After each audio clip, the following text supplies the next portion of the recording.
À vous toutes, à vous tous qui aimez la lecture sous toutes ses formes, merci de nous être fidèles et bien le bonsoir de la part de toute l'équipe d'Expression Livre. Ce soir, notre invité, Rabah Kefil. Bonsoir Rabah Kefil. Bonsoir. Merci d'être avec nous. C'est moi qui vous remercie.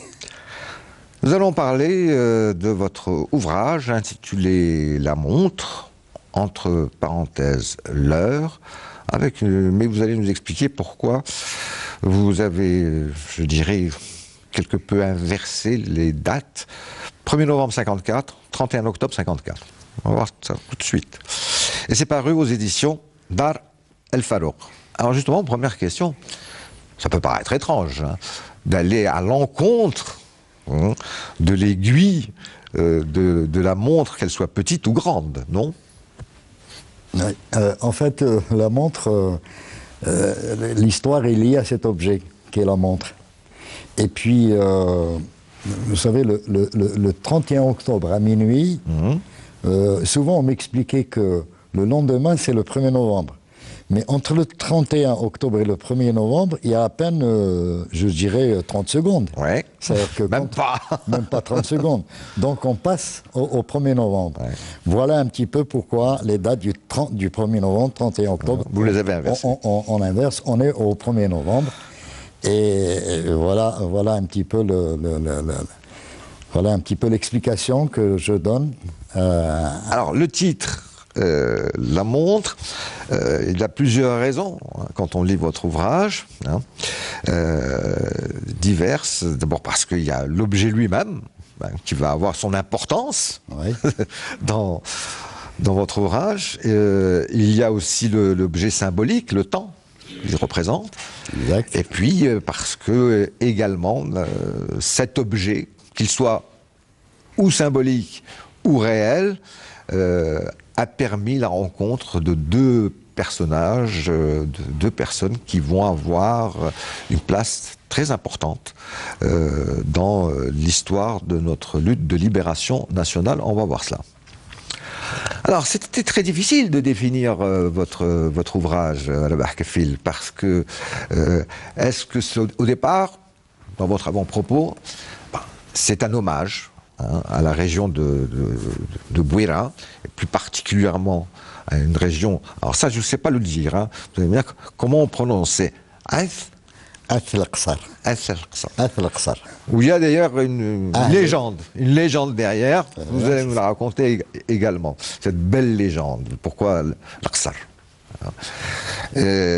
C'est un hommage à ceux qui ont combattu, ceux qui ont souffert dans cette région pendant notre lutte de libération nationale, leur peine, leur joie, leur combat. Mais il n'y a pas que ça, puisque beaucoup des personnages que vous allez évoquer, et qui sont des personnages vrais, que vous avez connus même si vous étiez petit, qui vous ont marqué, et vous êtes dans une sorte de... C'est comme une sorte de regard documentaire que vous donnez à lire pendant pratiquement 300 pages. C'est les yeux d'un enfant qui comprend et qui ne comprend pas qu'est-ce qui se passe. Pourquoi tout ce bouillonnement? Et que devient un tel? Que devient mon oncle? Que devient mon père? Que devient mon frère? Parce que vous aviez une grande fratrie, 12, je crois, c'est ça? 14. 14. Deux sont morts prématurément en étant bébés, donc il y a eu 12 qui ont vécu. Ce que vous évoquez, c'est 12. 12 qui ont vécu. 12 qui ont vécu. Alors, est-ce que c'est tout ça en même temps? Et puis, à la fin, on voit bien que c'est un hommage à l'Algérie combattante, d'une façon générale, et je dirais que c'est pas tout à fait la fin. C'est aussi le cri d'espoir. Très juste. En fait, c'est vrai que c'est d'abord rendre hommage au paternel. Pourquoi? Passy. Et pourquoi? Tout simplement parce que c'est quelqu'un qui s'est refusé à toute délivrance de documents prouvant qu'il a participé activement à la guerre de libération. Pour lui, c'était un devoir. Et dans ma vie de tous les jours, j'entendais souvent des gens me dire « Ah oui, mon grand-père a dit ça aussi. Il a été maquisard, il a été membre de la LN, membre de l'OCFLN, mais il n'a jamais voulu faire les papiers. Donc c'est rendre un hommage à tous ces anonymes qui ont combattu de manière très sincère, de manière très simple, et qui donc, voilà un petit peu, c'était un petit peu le premier objectif de... Et ensuite, j'ai vu que c'était une histoire qui me passionnait moi-même et qui me prenait un petit peu, comme dirait l'autre, la tête. Parce que c'est parti en fait d'un objet, vous l'avez cité, la montre. Ouais. Ça remonte à... Nous sommes une fratrie de 12 frères et sœurs. Vous parlez de la montre, après vous me dites ça remonte à... En plus, ajoutez à cela qu'on était nombreux, donc... En 53, comme ma dernière sœur est née en 53, on était 12 frères et sœurs. Ajoutez à cela mon oncle, ouais, qui a été élevé par mon père. Donc le grand-père est parti et l'oncle avait à peine 12 ans. Mon père l'a récupéré. En fait, c'était ma mère parce qu'ils sont cousins germains par leur mère. Elle le récupère et donc c'est une très grande famille qui vit ensemble dans une même maison. Et nous sommes en 1900... Qui appartient à votre mère d'ailleurs. Voilà, qui appartient à ma mère. Juste, qui appartient à ma mère. Et donc en 1940, comme disent nos autres vieux, c'est Ouqt el Bou, c'est le bon. Ouais. C'est la disette, c'est la famine totale. Terrible, oui. Et tous les gens qui habitent les montagnes aux alentours d'Alger descendaient à Alger pour trouver du travail. Et la seule destination, c'était le port. Et donc... Docker. Docker. Alors mon père, il prend cette direction, Alger, le port. Quand il arrive au port, vous savez, on m'a raconté un petit peu à droite et à gauche comment on prenait les gens pour les engager comme dockers. C'était les concessionnaires qui montaient sur une table et qui regardaient les plus forts, les plus dynamiques, les plus jeunes, et qui les engageaient. Oh, c'était à la tête du client. Hein, c'était à la tête du client. Ouais. Et il regardait mon père, et mon père parlait en français.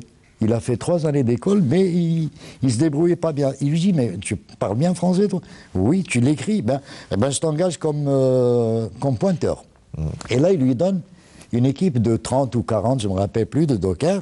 Donc, il notait le nombre de sacs que les dockers prenaient. Et à la fin de la journée, c'est tant de sacs. Et ils sont payés à la journée. Et il me disait qu'à un moment donné, mon père, je ne l'ai jamais vu porter une montre sur son poignet. C'est une montre à gousset, une montre de poche. Et un beau jour, il y avait un de ces dockers qui avait un certain âge, peut-être la quarantaine, la cinquantaine, qui allait prendre son sac et qui est tombé. Mon père va le secourir et en s'abaissant, la montre tombe. Elle se casse. Elle se casse, donc il tenait à sa montre, il voulait la réparer. Et comme il a des cousins lointains du côté de la Casbah, il a été leur demander de leur montrer le meilleur horloger qui soit sur la place d'Alger. Le hasard a voulu qu'on lui indique directement une bijouterie qui est connue, très connue à Alger, ce sont la bijouterie de Toudert, qui était attenante à un café qu'on appelait Nahda, qui appartenait à la même personne. Et donc, cet horloger, originaire de Michelet, de la Haute-Kabylie, était installé là depuis bien longtemps. Et donc, quand le père arrive, vous savez, les vieux... Oui, discutent, vous êtes d'où, qu'est-ce que vous faites? Et c'est comme ça que l'amitié est née entre les deux. Il lui dit d'où vous venez, de quelle région. Oui, il lui pose la question d'où vous venez. Alors, la région de Mayo, la région de Bouira, c'était beaucoup plus Mayo. Oui, c'est ça. C'était la commune mixte de Mayo. Donc il dit, je suis de Mayo, tel endroit, voilà ce que je fais. D'ailleurs, vous-même, vous dites dans votre ouvrage, j'ai toujours pas compris si c'était une commune mixte, un douar, je sais même plus ce que c'était, parce que... D'abord, parce que ça changeait. Oui. L'administration coloniale changeait. Absolument. Suivant ses besoins. Quand je commençais à m'intéresser à ça, j'ai vu commune mixte de Mayo. À un moment donné, je ne comprenais même pas que ça veut dire mixte. Après, par la suite, j'ai compris que il y avait les communes mixtes, les communes de plein exercice et les communes indigènes. Les communes indigènes, c'est uniquement nos autres Algériens. Les communes mixtes, c'est ne voyez jamais un petit peu de aucun Français d'ailleurs. Voilà. Et les communes de plein exercice, tenez-vous bien, de plein exercice, c'est des communes, il n'y avait que des colons. Et donc chez nous, c'était la commune mixte, parce que dans la plaine de Mayo, d'Elesnam, il y avait quand même des colons. Alors, de là va partir, de cette amitié va partir une histoire complètement... on a l'impression de lire un roman, hein, parce qu'à un moment donné, bon, l'amitié se construit, et cet horloger, qui lui est il ne le sait pas, votre père, hein, mais qui est un engagé, hein, de la Ligue de Libération Nationale, probablement il faisait partie du PPA, et qui lui dit à un moment donné, mais bon, toi tu es docker à Alger, bon, mais tu viens de ce petit douar, ça te dirait pas d'ouvrir une épicerie? Votre père lui dit, une épicerie? D'abord, je n'ai pas les moyens d'ouvrir une épicerie. Et puis, qu'est-ce que je fais d'une épicerie? Hein, franchement, c'est pas mon métier, j'y connais rien. Et il insiste, il lui dit, si, c'est bien, il faut que tu retournes dans ton bled, et puis tu ouvres une épicerie, et si c'est un problème d'argent, il n'y a aucun souci. Je t'avance l'argent. En fait, bon, je sais de situer approximativement les dates, c'est vers 44-45. Et donc, l'épicerie est venue après, c'est-à-dire que l'horloger a pris le soin d'étudier un petit peu oui. à quelle personne j'ai affaire. Et donc, quand il a vu que c'était quelqu'un de très rigoureux, de très... quand on est avec lui, c'est quelqu'un de très courageux, et c'est quelqu'un de très pieux. Et donc, il a compris que c'était quelqu'un qu'on pouvait... sur lequel on pouvait compter. Sur lequel on pouvait compter. Et donc, 2 ans après, parce qu'il l'invitait même chez lui. Parce que l'horloger avait l'habitude, disons, tous les 4-5 mois, il achetait un bœuf qu'il sacrifiait pour demander l'autorisation à la police comme quoi j'ai Kenouada, il y a une offrande. Donc les policiers, bon, disaient une offrande. Mais en fait, derrière l'offrande, ils invitaient des gens parce que ça permettait de se rencontrer, de discuter en toute discrétion. Et là, c'est sur je le dis, sur la rue Camille Douce, où les Tudert avaient une construction, enfin, avaient une maison. Et donc, de 45 à 46-47, il a connu mon père, c'était bon, il pouvait compter sur lui. Et c'est là que vient la proposition de dire, pourquoi tu repars pas dans ton village pour ouvrir une épicerie? Et mon père réagit, il dit, mais dans mon village, il y a à peine 3 ou 4 maisons. Qui va acheter? Et en fait, l'horloger avait la suite, bien sûr, dans l'idée, en lui disant que finalement, ce n'est pas l'épicerie en elle-même qui l'intéressait, mais c'est surtout avoir des documents. Et il lui explique, il lui dit, mais c'est très simple, nous sommes les gens, il y a un manque partout. Donc, quand tu as les papiers, que tu es commerçant, tu peux prendre un sac de semoule, tu peux... Et donc, les gendarmes, les policiers... oui, nous pourrons rien te dire. De la colonisation... en fait, cette épicerie, c'est une sorte de paravent. C'est ça. Qui va servir pendant toute la lutte de libération nationale, hein, et bien de base. De base pour que ce soit l'armement, que ce soit la documentation, que ce soit surtout la nourriture, parce que c'est très important. Hein. Et puis ça permet aussi de pouvoir que quelqu'un qui descend du maquis, mais venir acheter quelques produits alimentaires, mais en même temps recevoir des consignes. Hein. Donc c'était aussi une sorte de centre de renseignement. C'est ça. Et d'ailleurs, on va proposer à un moment donné à votre père de devenir... en fait, j'ai appris par la suite que finalement toute l'idée est partie un petit peu de tous ces gens, de tous ces grands héros qui ont préparé la révolution. Là, je parle de Karim El-Qassem, Mustafa Bouledi, Douche Mourad, Larbi Ibn Mehdi, tous ces gens-là, quand ils préparaient la révolution, juste après le démembrement de la dissolution de l'os, ils commençaient, ils se sont dit, bon, maintenant, c'est les armes qui vont parler, et donc on va préparer. Sauf que la préparation doit être très minutieuse. Donc il faut compter sur des gens absolument sûrs. Et je crois que l'idée est venue aussi de Karim El-Qassem pour tisser, du moins pour la Kabylie, tisser un réseau constitué d'épiciers. Pourquoi? Parce qu'on pouvait camoufler tout. Que si demain l'armée coloniale arrivait et qu'elle trouvait de l'argent, et avec des listes, ça pouvait dire que c'est du crédit. C'est ça. Si vous trouvez de l'alimentation, c'est pour le oui, commerce. Et puis s'il y a de l'argent, c'est une épicerie, ça fait rentrer de l'argent. Qui fonctionne, voilà. Donc c'était un petit peu l'idée de Karim El-Qassem qui a voulu préparer la Kabylie du point de vue des hommes, des moyens et des armes dès 46-47. Donc voilà comment c'est parti. Et l'épicerie, c'était cet objectif-là pour l'horloger qui était... oui, ils avaient déjà... Parce que, bon, on sait... L'histoire, maintenant, nous l'apprend, hein, bien évidemment, que 1er novembre 54, c'est le déclenchement, d'accord, mais ça s'est pas fait comme ça parce qu'il y avait 10 personnes comme ça qui ont décidé un jour, tiens, on va tirer sur, on va aller prendre une caserne ou on va faire exploser une bombe. Pas du tout. Hein, il faut savoir, comme disent aujourd'hui maintenant les historiens les plus sérieux, que réellement, c'est à partir du 8 mai 45 que les choses se mettent en place, c'est-à-dire que ça y est, maintenant, la coupure est définitive. Hein, il y a plus de discussion possible. Hein, c'est les armes qui doivent parler. Et pour que les armes puissent parler en notre faveur, nous, nationalistes, eh bien, il faut qu'on commence à s'organiser aussi bien au niveau de l'armement qu'au niveau des structures organisationnelles. Et donc, petit à petit, on va monter toute une structure. Hein, et c'est vrai que dans cette région dont vous êtes issus, elle va devenir doublement importante. D'abord parce que ça a été une des premières régions qui a commencé à véritablement s'organiser. Hein. On sait que par exemple à l'Est, il a fallu le 20 août 55 pour que réellement ça démarre. Alors que là, très vite, ça démarre.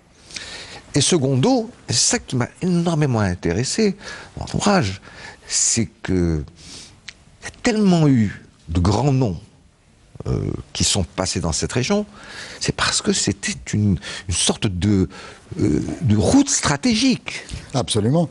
C'est ça qui est intéressant. C'était la route stratégique obligatoire de la Tunisie pour aller jusqu'à l'Oranie.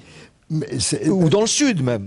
Je vous dirais plus, je reprendrai juste l'organisation qui a été mise en place, disons en 54, au déclenchement, et quand j'ai vu que notre région, elle appartient à la Wilaya 3, mais en fait elle est limitrophe de la Wilaya 4, ouais, de la Wilaya 6, de la Wilaya 1 et même un tout petit peu de la Wilaya 2, donc c'est le centre de l'Algérie. Ouais. C'est le centre de l'Algérie. Pour aller vers l'Est, on passe par Bouira. Ouais. Pour aller vers le Sud, on passe par Bouira. Ouais. Pour aller en Oranie, on passe par Bouira. Obligatoirement. C'est la route obligatoire. C'est une zone stratégique. Moi, vous me rappelez une chose, j'ai un frère, membre de l'ALN, Saadi, qui était le facteur de l'ALN, comme on l'appelait, qui est encore vivant, qui est né en 1937. Bon, la santé, c'est vrai, un petit peu fatigué quand même, et qui me disait que mon père nous parlait d'une révolution qui allait se déclencher et qui allait dépasser toutes les révolutions que notre pays a connues. Et mon père n'hésitait pas à parler de l'émirat Abdelkader, de Fad Mansour, de Bouamama, de l'Mokrani. Il disait non, celle-là, elle va être nationale, totale, elle va être générale. Et donc, on comprenait par là, par la suite, moi je comprenais qu'il était en contact très poussé avec les gens qui préparaient la révolution, notamment à Alger, lorsqu'ils se réunissaient. Est-ce que vous vous êtes rendu compte, la Barkefil, que votre région, cette région, à un moment donné, d'ailleurs vous en donnez une cartographie. Dommage, elle est mal reproduite. Hein, c'est dommage. Oui, bon, oui, on a calé sur Internet et l'a retrouvée parce que c'est une carte d'état-major. Est-ce que vous vous êtes rendu compte, vous citez le nom d'une ville qui était la capitale d'un royaume, Achir. Achir. Eh bien oui. Oui, mais c'était le premier royaume berbère. Justement. Est-ce que vous, enfin, royaume berbère, c'est-à-dire que c'était réellement. Il y a eu Boulourine. Mais je vais revenir un petit peu sur la position de notre région et sur l'appellation de la région Al-Aqsar. Bon, je le dis, les vieux nous racontent, enfin pas. J'ai pas trouvé de document écrit malheureusement, mais quand on écoute les vieux, on nous dit, moi j'ai toujours posé la question, pourquoi Al-Aqsar, pourquoi Al-Aqsar et les gens m'expliquaient que finalement c'est cette histoire de deux cousins originaires de l'Aurès, Ouais. Et la belle demoiselle Lala Mlawa a été promise à un vieux roi influent. Ça remonte certainement à peut-être une dizaine de siècles, ou facilement. Donc peut-être 8 ou 10 siècles. C'était vers l'an 1000, hein. Voilà, exactement. Ouais. Donc, promise à un roi, donc vieillissant. elle-même, elle est de sang royal. Ouais. Donc, elle voulait pas, elle s'était amourachée de son cousin. Et ils se sont mis d'accord pour s'évader, donc ils se sont évadés, et ils sont partis de l'Aurès, ils remontaient vers le nord-ouest, et donc ils sont tombés dans notre région. Et je crois que c'est de là l'appellation d'At al-Aqsar. En français, je disais les gens du palais. Oui. Donc, en fait, de palais, oui, c'est symbolique. C'est symbolique, voilà. Bien sûr. Mais ce qui est sûr, c'est que j'étais aussi frappé par le fait que c'est une région, j'allais dire, une région berbérophone, mais quand je regarde berbérophone, mais quand je regarde kabyle, j'allais dire, mais quand je compare avec la Kabylie des montagnes vers le nord, c'est-à-dire Tizi Ouzou, je vois au niveau de la robe. Oui, vous en parlez, la robe noire avec les zigzags. Voilà, une robe qui a été reprise par une de mes nièces et qui a été mise même par une chanteuse, Massabou Chafa. Et donc, maintenant, on dit la robe de Massabou Chafa. En fait, c'est une nièce qui l'a reprise et qui l'a un petit peu... j'allais dire vulgarisé. Donc, quand je vois que la robe de Haute-Kabylie, c'est... très colorée. Comme on dit, non, du point de vue... ah oui, en pleurs. En pleurs. Alors que chez nous, c'est le double. Et j'ai vu ça dans les Aurès. Et donc, je me suis dit, il y a quelque chose. Il y a quelque chose. Ajoutez à cela, chez nous, l'élevage était presque exclusivement caprin. Donc, je ne vois que des chèvres. Et dans les Aurès, je vois des chèvres. Donc, je me suis dit, il y a quelque chose. Et puis, le noir. La couleur noire. Ouais. La couleur noire. Et ça m'a interpellé. Et j'ai essayé de voir un petit peu ce qui se passait. Et donc, je suis arrivé à trouver le terme de Zeriba, qu'on appelle Achir. Les vieux continuent à l'appeler. Jusqu'à présent, nos vieux l'appellent soit Azarar, qui veut dire en berbère la plaine, ou Achir. Et Achir, comme vous l'avez si bien dit, c'était une capitale très développée, attention. Hein. Il y avait... Achir était une capitale avec des rues pavées, des canaux d'irrigation, etc. C'était pas... D'ailleurs, il y a jusqu'à maintenant des historiens, des archéologues de chez nous qui travaillent encore sur les fouilles d'Achir, hein, qui était une véritable capitale. Des Sanhadji. Ouais, oui. Oui. Je veux dire que la région a une histoire très ancienne, hein, qui fait que ce n'est pas gratuit, je dirais, ce n'est pas venu comme cela gratuitement, hein, de ex nihilo, le fait que, eh bien, ça va être une région qui très vite va s'inscrire dans le combat national. Oui, ce qui est très sûr, vous l'avez cité à juste titre, en tout cas c'est une région de passage. Ça, c'est une obligation. N'oubliez pas que juste à côté, les ports de fer, on est à 2 mètres des ports de fer comme dirait, et nous avons la porte du Sud et j'allais dire que les hautes plaines, ensuite le désert commence juste à côté. Très rapidement. Juste à côté. D'ailleurs, il y a une route actuellement qui va de Bouira à Sidi Issa et qui passe par notre village. Et Sidi Issa qui est à 75 km de chez nous, mais qui passe par... Alors vous avez des pages et des pages dans votre ouvrage, le Makafil, où vous nous faites la description de votre région. J'ai trouvé ça très beau. On peut penser qu'à un moment donné que ça peut être pesant. Pas du tout, parce que j'aimais bien, c'est presque en introduction. Vous dites, voilà, il faut que je vous situe ma région.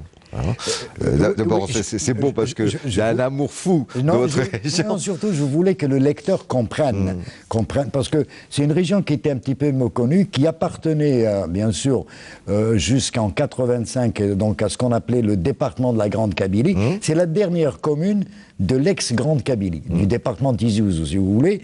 Et c'était l'une des plus grandes, si ce n'est pas la plus grande commune, de l'ex-Grande Kabylie. C'était la dernière, c'était la limite. Ensuite, on sortait de la Grande Kabylie.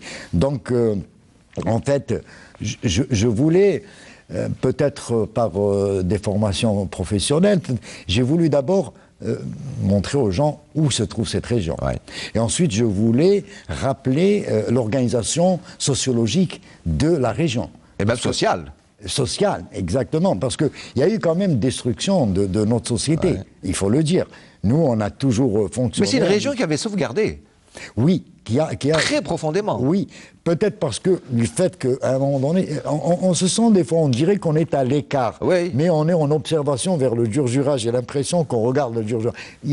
C'est un très beau tableau quand on est au village et qu'on regarde le Djurdjura. D'ailleurs, je le dis souvent à mes amis de Tizi Ouzou, j'ai beaucoup plus un beau tableau de ma région que de votre région pour le Djurdjura. Il y a rien, il y a la plaine et puis vous avez tout. Et puis il se dessine et se découpe. Surtout en ce moment. Mais ce que je voulais surtout dire, c'est que c'est une région de passage. Vous avez le colonel Amirouche qui a dirigé admirablement là où il est à Troyes, avait un petit endroit qu'on appelle, enfin un endroit qui est connu par les anciens maquisards et tous ceux qui ont. C'est Temleh Hanif, c'est incroyable comme relief, et c'est une région où il y a de l'eau. Donc on peut se ressourcer, on peut... Il y a des fontaines. Il y a des fontaines. Qui ont une importance. Absolument, absolument. Des sources, des fontaines, et donc... Alors, c'est aussi une région qui va avoir, je dirais, pas tellement de points d'histoire de notre lutte de libération nationale, qu'elle est aussi quelque chose d'assez elle a quelque chose d'assez particulier. Hein. D'abord, comme vous le dites, c'est là où j'ai ouï dire qu'il va y avoir la création d'une 6e wilaya. Oui, c'est du Sud. Hein. C'est pas rien. Hein. C'est une région qui va avoir le congrès de la Souba. Donc, on voit bien qu'il va y avoir, c'est encore une fois, pas seulement une région de passage, mais c'est une région de passage des idées. Et c'est ça qui est important, parce que c'est la région de passage des idées, et des idées révolutionnaires, des idées de l'organisation de la lutte des libérations nationales, pas seulement d'est en ouest, mais du nord au sud. Je veux dire, c'est vraiment une sorte... alors, j'enlève la montre et je mets une sorte de boussole. Et puis, suivant les événements, cette boussole va tourner au nord, au sud, à l'est, à l'ouest. C'est aussi la région qui va avoir une grande lutte contre le félon Bellounis et le MNA. Je le dis aussi, en fait, c'est vrai que la région des Bellounis, c'est un petit peu Melouza. Il y a un petit peu une erreur parce qu'en fait, quand on m'a expliqué, ce n'était pas Melouza, c'était un autre village à côté. Et donc qui est juste derrière nous, quoi. Enfin, c'est-à-dire, j'ai un de mes cousins qui était justement dans qui m'a raconté un petit peu toute cette histoire autour de Melouza, et donc. J'ai repris également comment, en fait, la Wilaya 6 a été créée. Il y avait des responsables qui se sont dit maintenant, le pays est tellement grand que c'est vrai qu'il y a eu 5 zones au départ, mais ils ont ajouté immédiatement une 6e parce qu'ils se rendaient compte que c'est une zone c'est très important. Mais très difficile parce que il y a rien. Exact. Ou faire des caches. Voilà. Comment patrouiller.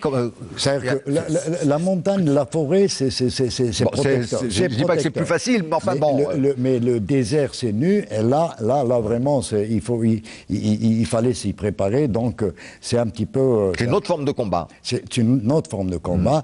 Et d'ailleurs, l'un des premiers responsables à être nommé en Wilaya 6, c'est bien le colonel Ali Mlah, Et Ali Mlah, pourquoi? C'est un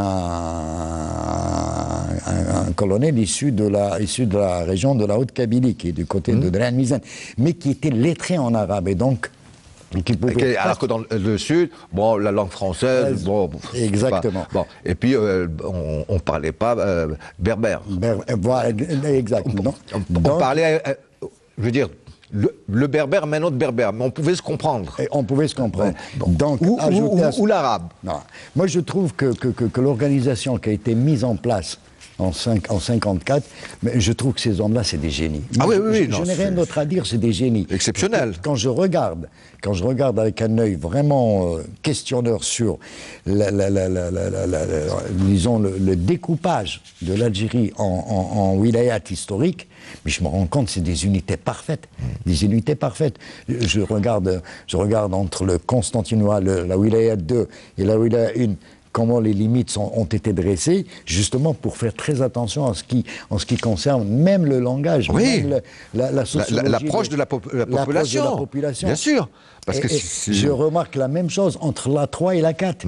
Vous prenez par exemple la région de l'Akhnaria, qui porte le nom d'un grand maquisard, le commandant Moukrani Rabah Dissil Khdar, auquel on a donné le nom de Palestro.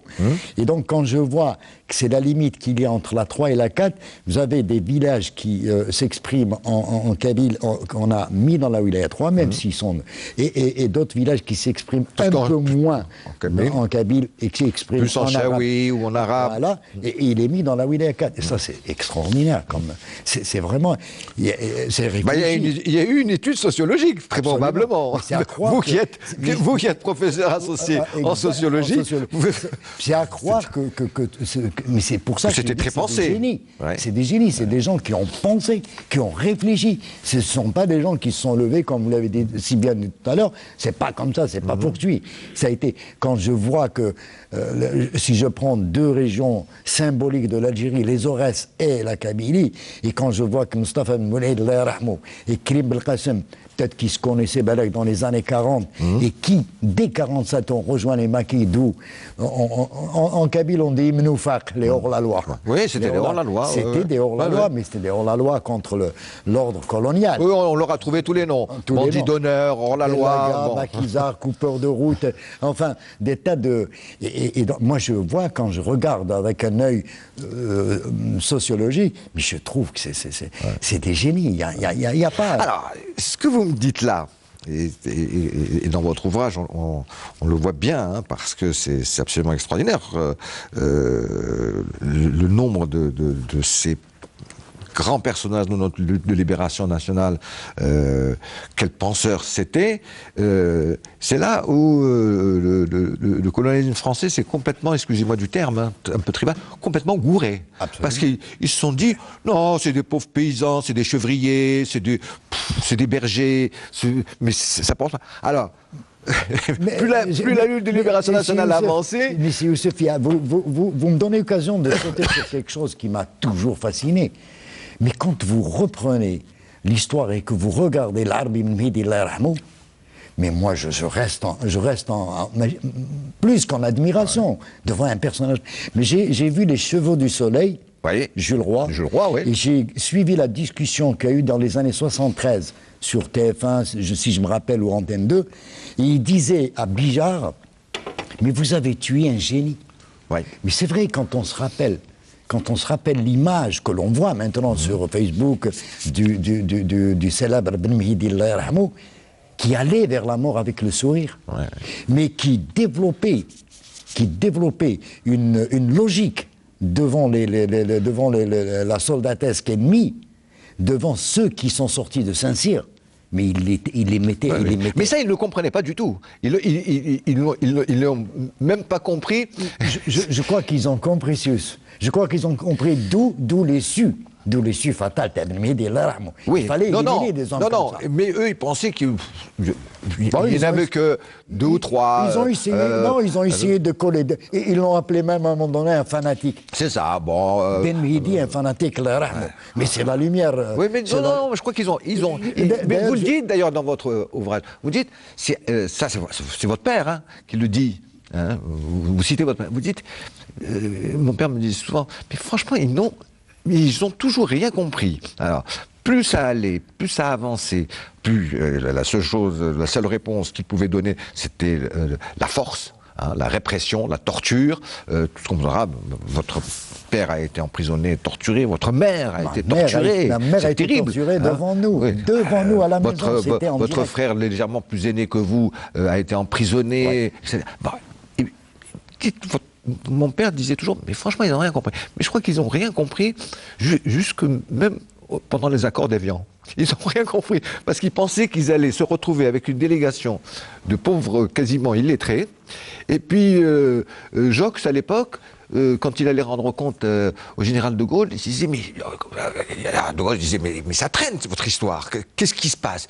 Il disait, mais on est en train de discuter avec eux, mais nous on pensait qu'on allait bazarder tout ça, et puis bon, on allait récupérer le Sahara, puis on allait récupérer les richesses, etc. Ils ne savaient pas que derrière Karim Belkacem, le chef de délégation, il y avait les Saad Dahleb, les Bola Harouf, les Mohamed Siddiq Ben Yahya, Mohamed Yazid.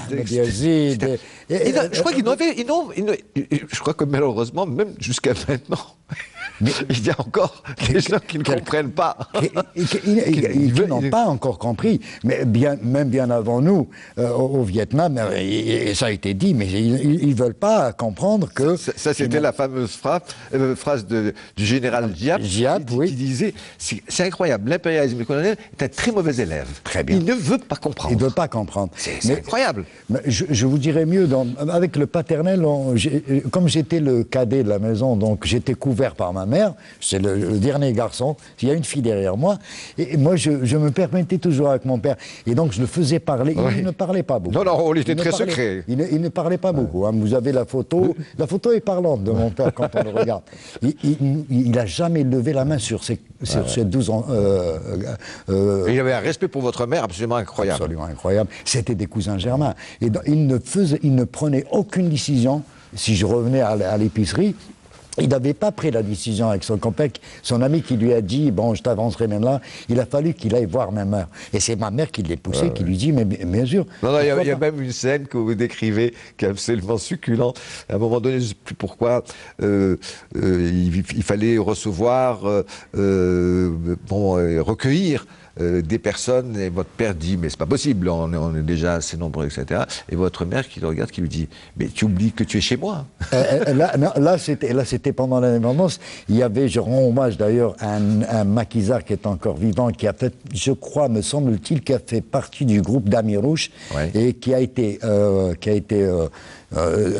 traîne toujours, bien sûr, les trucs de la bataille. Il a été pris.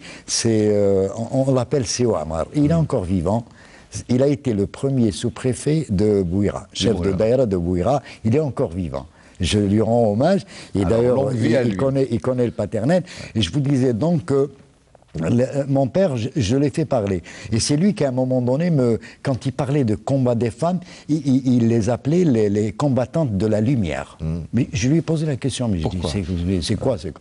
Mais il dit, mais nous, en tant qu'hommes, on était obligés de travailler la nuit. C'est ça. La nuit. Alors quelle et c'est vrai, quand on se rappelle Zohra Dreyferi, Lahriz, Louisette, Hassiba Ben Bouali, c'était en plein jour. Ouais. C'était en plein jour. Donc c'est des combattantes de la lumière. Et ce sont celles-là qui ont fait que notre combat n'est que lumière. Il jouait avec ces mots-là. D'ailleurs, quand j'insistais, j'étais le seul de mes frères à insister pour ces papiers. Il me regardait souvent, il me disait, mais tu penses que tu vas me pousser à faire quelque chose que je ne ferais pas? Je lui ai demandé en fait l'explication, et il me l'a fourni. Il m'a dit, mais c'est très simple. toi, j'étais au lycée Orba, je me rappelle, j'étais en première, et il me disait, mais toi qui es en train de faire des études, vous faites de la philosophie? Je lui dis, oui, on fait de la philosophie. Qu'est-ce que le devoir? Le devoir, j'ai dit, c'est s'engager pour quelque chose, un idéal. Il me dit, mais si tu te fais payer pour ton devoir, tu penses que c'est un devoir? Il me dit, ben l'Algérie, pour moi, c'était un devoir. Je voulais participer à la libération de mon pays, je l'ai fait.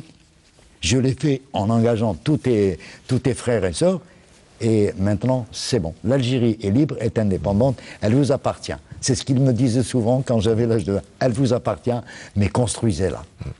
Ah, je vais revenir sur un sujet quelque peu douloureux, Rabah Kafil. Encore une fois, c'est parce que c'est une des régions clés, en tout cas, où il y a eu, je dirais, l'exacerbation des contradictions parmi les plus fortes. Hein. C'est pas la seule, hein, mais c'est pour toutes les raisons que nous venons d'évoquer. Hein, dans cette wilaya, dans cette partie de cette wilaya 3, parce que c'était vraiment une wilaya très importante et où les forces coloniales françaises ont mis le paquet, comme on dit, hein, vraiment le gros paquet. Hein. Bon, ils pensaient qu'à l'est, il y avait la ligne Maurice, donc ils étaient beaucoup plus tranquilles. Hein. Mais là, c'était les massifs montagneux, ils connaissaient mal le terrain, c'était difficile d'accès, la population était... et puis, c'est là aussi, et ça, je trouve, c'est une très grande honnêteté de votre part. Vous dites, malheureusement, c'est là aussi où il y a eu le plus de confrontation entre Algériens, c'est-à-dire où il y a eu effectivement parmi les premières, on sait historiquement, parmi les premières contingents, enfin formations de Harki, hein, où il y a eu où il y a eu beaucoup de traîtrises. Hein. Quelquefois, ça tenait pas du tout sur le plan ni anticolonial, ni pro-colonial, ni quoi que ce soit. C'était des règlements de compte familiaux ou tribaux. C'est même pas ça. Moi, je dirais que j'ai bien regardé la région. C'est une région très pauvre. Ouais. Très pauvre. Et donc, quand on n'a rien à manger, quand on est en guerre, il y a des gens qui ont la râle, qui sont peut-être faibles d'esprit, qui sont un petit peu... Et donc, c'était un petit gagne-pain. Hein. Ouais. C'est un petit gagne-pain. Oui, vous faites bien la différence. C'était un gagne-pain. Ouais. Et ma mère, d'ailleurs, nous a très, très bien éclairé sur ça en disant que ces pauvres, il ne faut pas les blâmer. Ouais. Et je voudrais... Mais elle était elle regardait les choses de manière très sereine. Elle nous disait... Maintenant, c'est le passé, nous ne l'oublions pas, mais ne restons pas dans ce passé. Ouais. D'ailleurs, elle sauve. Et elle nous montrait toujours le colonialisme en disant que si tout ça c'est arrivé chez nous, et c'est arrivé entre frères, entre gens du même village, entre gens presque de la même famille, c'est le colonialisme qui a fait ça. Sinon, vous allez voir que pendant la paix, les gens seront tranquilles, seront bien. Et donc voilà un petit peu le... moi je voudrais revenir un petit peu sur ce que vous avez dit tout à l'heure, mais c'est une...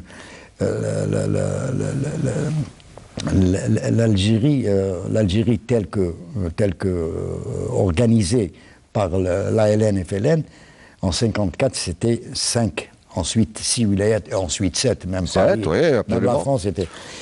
mais vous savez, le nombre d'opérations qui ont été, et les opérations militaires, quand on parle d'opérations, c'est jumelles, c'est topaz, c'est pierres précieuses, c'est émeraude, c'est des opérations, mais de très très grande envergure. Moi, je me rappelle, j'avais à peine l'âge de 7-8 ans, opération jumelle. Mais c'était un rouleau compresseur.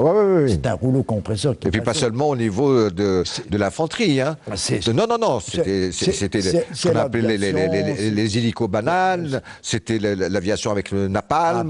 Absolument. D'ailleurs, très intelligemment, les grands chefs de guerre, comme l'Aïrahmou Amirouche, etc., donnaient l'instruction en disant essayez d'être le plus corps à corps avec Ouais. les forces coloniales françaises, parce que comme ça, ils n'oseront pas bombarder. Absolument. Parce qu'ils Absolument. ils vont se dire, bah, on va pas bombarder les nôtres. Alors que si vous restez éloignés... Beaucoup de membres de l'ALN, beaucoup de maquisards m'ont raconté justement des batailles qui se sont livrées presque au raccord pour éviter le napalm. Parce que sinon, si vous êtes à l'écart, vous êtes bombardé au napalm. Bah oui. Je voudrais quand même dire quelque chose que j'ai découvert dans mes lectures. Vous savez que ces opérations qui ont été mises pour les wilayats historiques, mais ce qui m'a frappé le plus, c'est que contre le colonel Amirouche, il y avait une opération spéciale, l'opération Brumaire.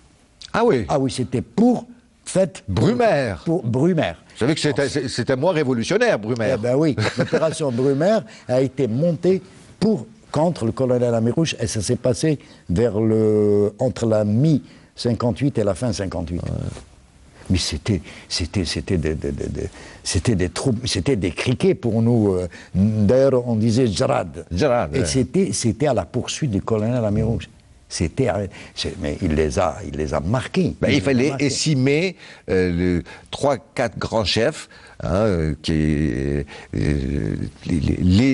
grands chefs, et malheureusement, ils les ont estimés. Hein, ils ont tenté, ils se sont dit, on va étêter, franchement, ceux qui ont une forte symbolique. Absolument, hein, absolument. Au niveau des je vous parlais tout à l'heure de l'Arbi ibn Mihdi, mais si je pars de l'ouest vers l'est, je vous citerai Lotfi, le colonel Lotfi. Mais quand j'ai lu sur Lotfi, et quand j'ai vu ce que c'est que Lotfi, un colonel de 24 ans à peine, une lumière. Mais je reste. Et c'est là où je vous dis que c'est le génie. C'est le génie des enfants de novembre, il faut le dire. Moi, j'ai beaucoup de respect envers nos maquisards, envers nos mousseblines et envers les enfants de Chouhada. Et je le dis sans façon, sans chercher quoi que ce soit, parce que je le ressens. J'ai vécu avec mes neveux, qui sont fils de shahid, et j'ai vu dans quelle douleur psychologique ils étaient. Alors, vous rendez un hommage fort, très fort, à votre famille, je dirais d'une façon générale, pas votre famille restreinte. Oui, et quand on dit restreinte, vous êtes déjà 12 enfants avec votre père et votre mère. Non, d'une façon très générale, parce que dans la région, tout le monde est plus ou moins cousin par des liens de mariage très anciens. Hein. Vous rendez un hommage très puissant parce que votre famille, au sens très très large, hein, a subi des pertes excessivement lourdes, que ce soit sur le plan physique, mais aussi sur le plan moral, hein, et je dirais même sur le plan social, hein, parce qu'à un moment donné, on sort votre famille de la maison de votre mère et pour que s'installent deux familles de Harki. Oui.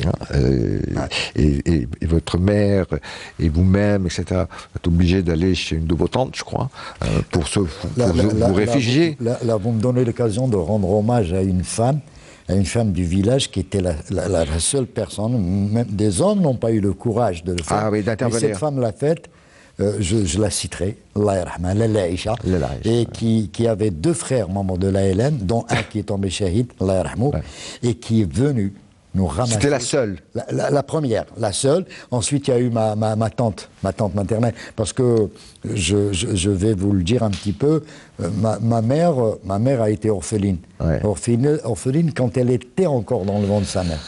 Et donc, ma grand-mère s'est remariée. Et sa grande sœur était donc dans l'autre maison. Et ensuite, c'est là où ma tante est venue nous récupérer. Donc, on était divisés entre trois maisons. Une partie chez Laïcha, une partie chez ma tante, et une petite partie encore chez un cousin. Et là, ce qui m'a fait mal en tant que garçon de 6-7 ans, c'est le fait que je me demandais pourquoi nous étions le seul à être chassés de notre maison. Ouais. Je ne comprenais pas pourquoi. Et ensuite, je ne comprenais pas aussi que ce soit des Algériens comme nous, du même village, sauf bon, qui étaient harkis, et donc qui allaient habiter notre maison. Ouais. Je ne comprenais pas.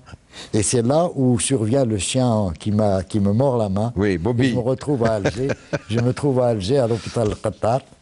Et là, j'ai pleuré toute la nuit parce que pour moi... Mais ça vous a permis de rencontrer une vieille dame Oui. merveilleuse, Oui, française. merveilleuse. Vous êtes même posé la question, mais vous étiez trop petit pour savoir, et puis personne n'aurait voulu vous répondre, en vous disant, est-ce qu'elle ne fait pas partie d'une sorte de réseau qui aiderait le FLN, probablement. Non, ça c'était sur l'infirmier je me rappelle... Oui, non, ça c'est l'infirmier qui faisait un peu l'interprète, puisque vous ne parliez pas... Oui, je parlais ni français ni arabe. Kabyle seulement. C'est l'infirmier originaire d'Asfond qui m'apprenait quelques mots d'arabe et qui me l'a dit. Hein. Mais il était surpris par le fait que je réagissais immédiatement. Je suis très bien dans les langues. Hein. Je suis nul partout sauf dans les langues. Vous êtes rattrapé. Et donc, j'étais marqué par deux choses. Par la mer, c'est la première fois que je vois la Méditerranée. C'est elle qui vous a fait découvrir. C'est ma mère qui nous parlait que mes enfants partent. Non, mais c'est cette vieille dame française qui vous l'a fait découvrir. Et cette dame qui m'a pris vous sortez, qui m'a pris pour deux, qui est venue, qui a demandé l'autorisation au directeur de l'hôpital, qui m'a fait sortir pour 2 nuits chez elle. Et d'ailleurs, j'essaie à chaque fois en passant par là de me remémorer où j'arrive pas. Ça, c'était vraiment. Ça m'a marqué. Alors c'est vrai, parce qu'il nous reste que quelques minutes malheureusement. Alors, je voudrais, si vous me permettez, bien sûr. Rendre hommage à toutes ces femmes et surtout ces Françaises qui ont combattu avec nous. J'ai connu Madame Chollet, Allah yarhamha. Et quand elle me parlait de Ebben, de Krim, de Ben Mhidi, je reste... À un moment donné, je pensais qu'elle était algérienne, avant de la bien connaître. Mais quand elle m'a expliqué qu'elle était française, que son mari, c'est vrai, il est né à Alger, mais elle, non, elle venait de France. Oui. C'est une Française de souche. Et qui a complètement embrassé la guerre de libération, qui prenait sa 2 chevaux et qui faisait sortir Krim Belkacem avec son gosse de à peine 4 mois, c'est Luc Chollet, les premiers des Chollet. Ça, je reste en admiration de ça. On arrive à la fin de l'émission, Kefil. Alors, je dirais que ce que j'ai adoré dans votre ouvrage, c'est que, en même temps, il y a ce regard d'un enfant qui avait 3-4 ans quand il y a eu le déclenchement, le 1er novembre 54, et puis jusqu'à 62, l'indépendance. Donc c'était un petit garçon, quoi, qui, de temps en temps, essayait de comprendre, de temps en temps ne comprenait pas, mais qui... Il y a des pages écrites ainsi, c'est-à-dire les yeux d'un enfant qui voit l'évolution de la lutte de libération nationale, et puis avec une autre écriture, vous laissez les autres parler. C'est-à-dire comme si vous étiez un peu comme une de nos consoeurs ou un de nos confrères, vous allez avec le micro et vous faites parler les personnes qui, soit qui ont connu malheureusement ceux qui sont tombés au champ d'honneur et qui ne sont plus vivants de nos jours, soit ceux qui sont encore vivants.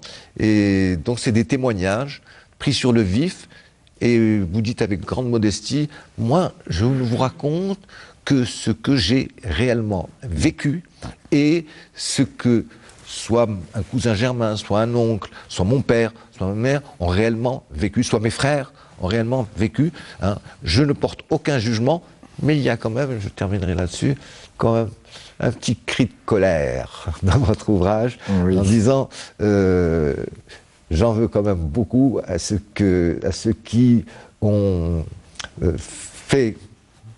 On ne sait pas très bien ce qu'ils ont fait ou pas fait durant notre révolution, et qui en ont plus que profité quand même, un peu trop, hein, et qui ne l'ont pas fait par devoir, comme votre père ou votre mère, mais qui l'ont fait un petit peu en espérant une sorte de boomerang de récompense en retour.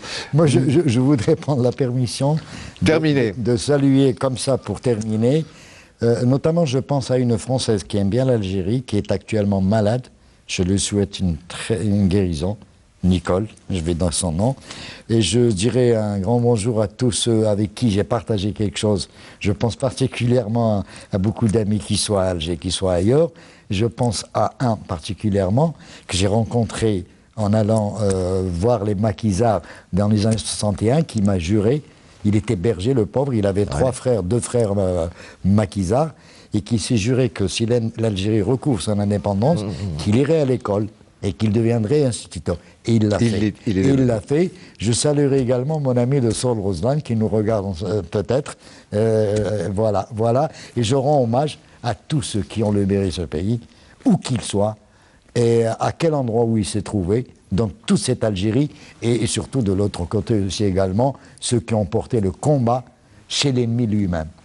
Voilà un petit Merci mille fois à Rabah Kefil pour votre ouvrage qui est une terrible mais magnifique sincérité. Merci mille fois encore qui narre une partie de notre lutte de libération nationale. Je rappelle le titre, La montre, entre parenthèses, l'heure, et c'est paru aux éditions Dar El Farouk. Voilà. Émission qui se termine. Merci de nous d'avoir été avec nous pendant cette heure. Merci de nous être fidèles, d'être fidèles à l'Expression Livre et à toute son équipe. Je vous donne rendez-vous à la semaine prochaine pour un nouveau numéro de votre magazine littéraire. Et je terminerai par la phrase classique, c'est-à-dire bonsoir à vous, bonsoir chez vous. À la semaine prochaine, même jour, même heure. Exactement la même punition. Voilà. Vous restez.